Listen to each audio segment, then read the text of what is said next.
Hello friend, જય માતાજી. તમે બધા કેમ છો?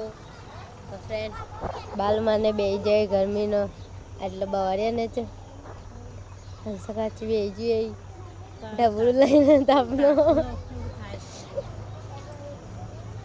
આમ તાકો કહો વાગે ઘાસ જુઓ બાળકો રમી રહ્યા છીએ બપોરની તો હજે ઝાડવા ઉપર રમવાનું નહીં.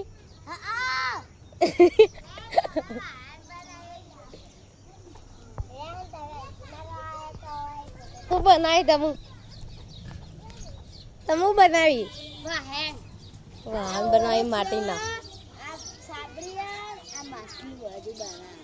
એવું ઈલું તમે કોઈ કહેશે તમ તાની બનાવ કેવું શું કેવું હેલો ગાઈસ કાવ બનાવવાનું એમ ફ્રેન્ડ કમેન્ટ કરજો કને કને આવા રમકડા બનાવેલા છે. ટાટા.